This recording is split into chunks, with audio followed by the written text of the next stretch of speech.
Hello, my name is Dr. Vicky Cleek and I'm a consultant psychiatrist and I have a special interest in adult ADHD. And today's video is about what happens following a diagnosis of ADHD. This is particularly aimed at women who have received their diagnosis in adulthood, because having a new diagnosis of ADHD can really rock you to your foundations. Even if you're expecting it. In the immediate aftermath of getting a diagnosis, you can go through all the stages of a grief reaction, and following that, with adjustment to the diagnosis, one often thinks back to your life experiences and difficulties, and you try to put into context with this new knowledge why things happened the way they did and what impact that had on you. This video will help somewhat towards doing that. So let's jump straight in. So anyone with ADHD knows that having ADHD gives them a number of actually positive traits. And these traits, if the negative difficulties of ADHD are managed well, either by someone else or the situation that you're in terms of employment, relationships, then the person who has ADHD brings a lot of benefits to the party, so to speak. Those people who have ADHD tend to be really good in a crisis, because that's what gets the dopamine going, and often that means that they're drawn to particular jobs where there's unpredictability and frequent crises that happen. In my own sphere of medicine, I noted that there were a lot of people who do really, really well in those fast-paced, changing, high-risk environments, which includes general adult psychiatry or working as a paramedic or in A&E, working on the front line in the police force, for example. I can also think of someone with ADHD who was very successful in working on the stock markets. Again, because the traits that are associated with ADHD can be of significant benefit in that particular role. People with ADHD tend to think outside the box, because they have so many ideas going through their head and can see so many different routes to a particular outcome. They often can see things that people who don't have ADHD, who think in a more straight line, linear way, can't see. And that can be obviously very helpful, thinking, for example, in a think tank or in consultancy.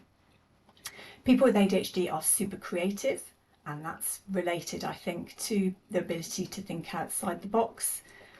They also hyper-focus. So what this means is when there is something novel, high risk, particularly interesting to them, they can spend a lot of their thought processes and time on that, then go down a tunnel.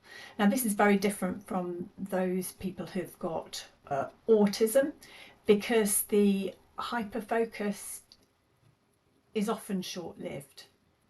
The need for change and novelty often means that those people with pure ADHD are not afraid of change, and their difficulties with long-term memory, because of a poor working memory, means that they often can't remember their past failures, and that can be really helpful if you're an entrepreneur, because it helps you keep going and keep trying. As I said there, people with ADHD are often very entrepreneurial. They like working for themselves because they tend to struggle with all of the processes that can slow them down in fixing things and getting things done. People with ADHD often don't hold grudges, and I think that's because they often can't remember, or in the moment they're not really thinking about the past, they're more rooted in the present and their future goals. They often have lots of Energy, so people with ADHD tend to be exceedingly energetic.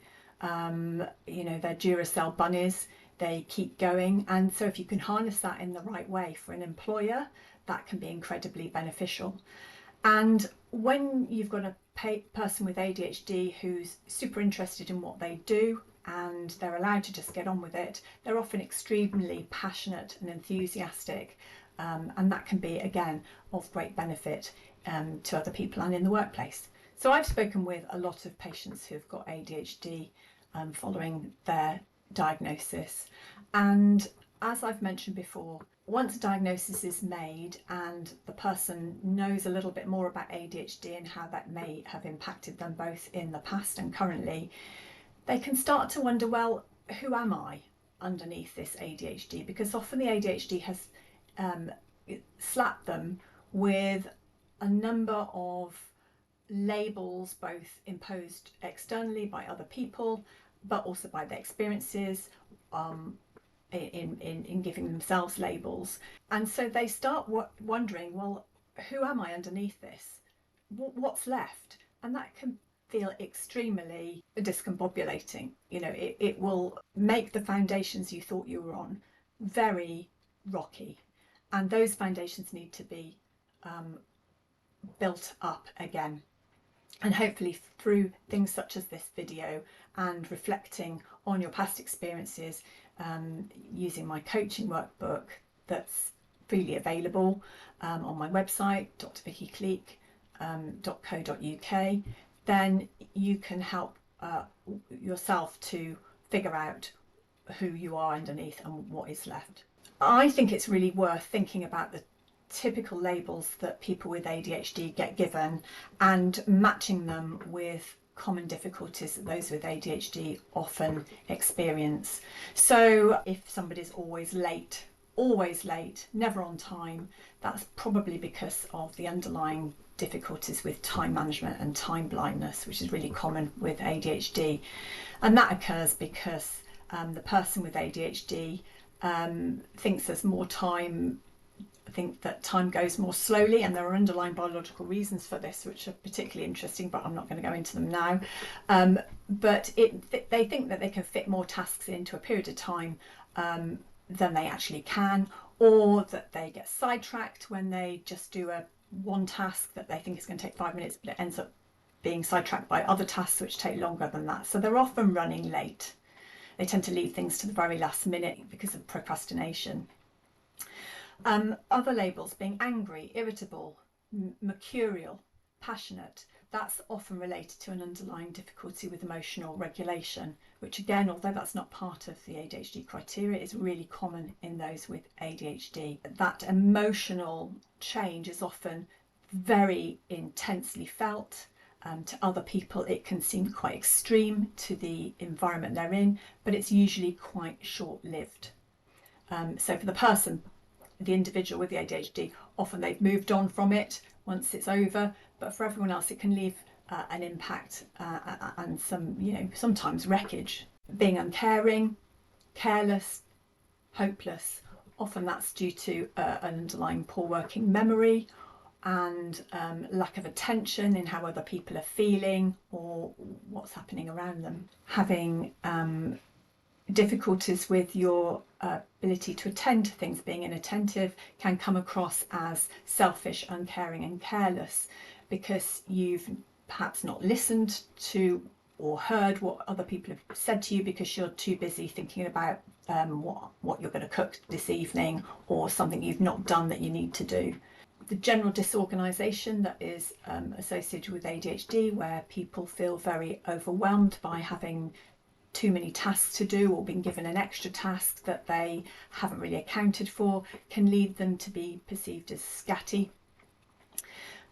That core feature of procrastination, where people with ADHD put off tasks that are important until they are absolutely urgent, or there is going to be a personal or financial cost to the task not being carried out, can lead to this impression of them being quite lazy, laid back. And of course, if you then don't actually get your essay in on time, and or it's done at the last minute, so the quality of it's not as good as it could have been, you can label yourself as being a bit of a failure. Impulsivity in speech and action can lead to labels of being tactless, thoughtless, indiscreet, and frankly dangerous, and that particularly is in terms of boys.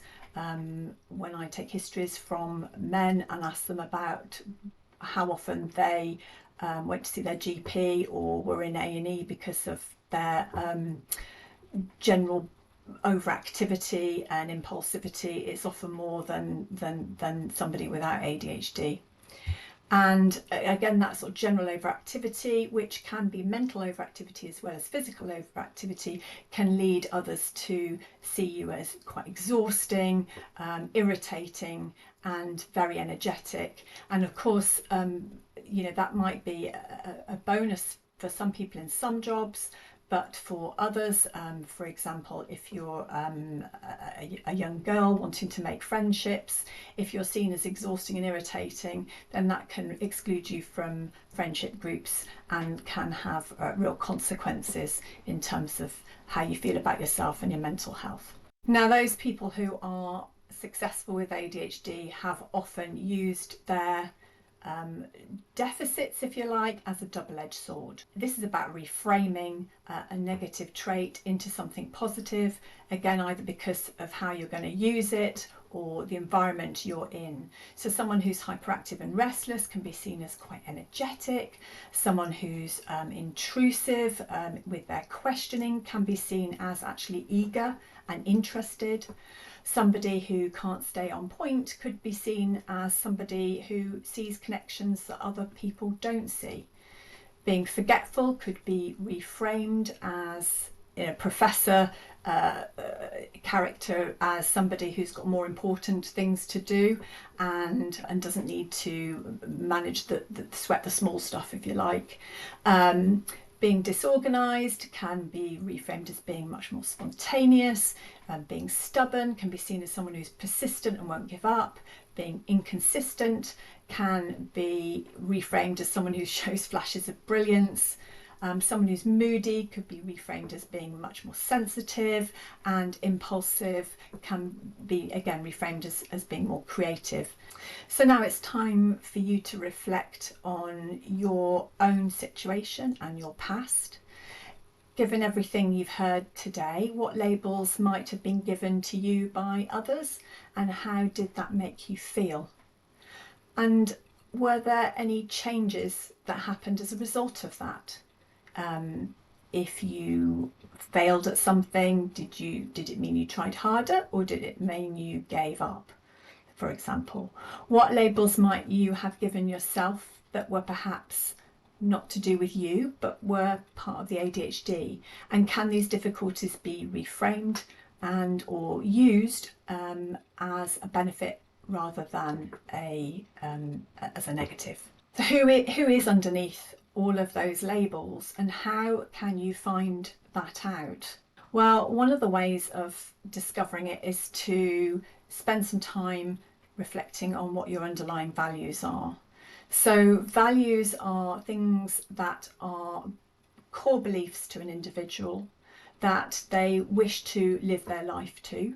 They can often be identified by thinking about those people you admire versus those people you really don't have much time for, because often the people you admire have got values that you feel are important. Those values may also have come from your family experience and from your education, as well as your own experiences in life and the people you meet. So in my free to download booklet, A Woman's Guide to ADHD Mastery, you can find this sheet, which is a number of values, and what it's helpful to do is for you to think about those things and tick those ones that you feel are important to you, and then you can rank them so that you get your top 3. And then you can think to yourself about whether the ADHD might undermine some of those values. And I think those people who have struggled most with their ADHD are those where their values have really clashed with the ADHD. So if you're an introvert and one of your core features of ADHD is you're very impulsive and tend to overshare information, then that's going to be perhaps much more difficult for you to manage and cope with than somebody who has got ADHD but is a bigger extrovert and is very friendly and open, as you know, underneath. The other way you can find out about who you really are is to ask other people. And there are plenty of also resources online that you can access, such as StrengthsFinder 2.0, the Myers-Briggs personality inventory, 360 feedback, which often occurs in the workplace, and thinking about your hobbies and interests.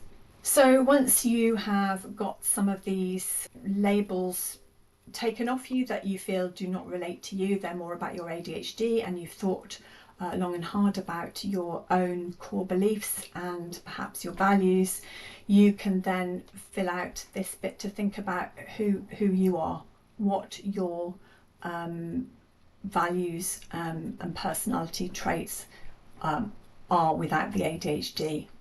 So in summary, a new diagnosis of ADHD can really make you wonder about who you are and which bit is the ADHD and who the underlying person is once you take the labels away and the behaviours of ADHD. And although this initially can feel hard, upsetting, discombobulating, actually it will enable you to become a much more confident and stronger person in the long run. If you know what your values are, then you are much less likely to fall into situations, prolonged situations where there is a clash with your underlying values, which is often the rub that initiates anxiety and mental health problems. So you're going to become a much more resilient person, and I hope that this video has helped somewhat towards that. I hope you found this video useful and interesting, and I look forward to seeing you at the next one. Bye bye for now.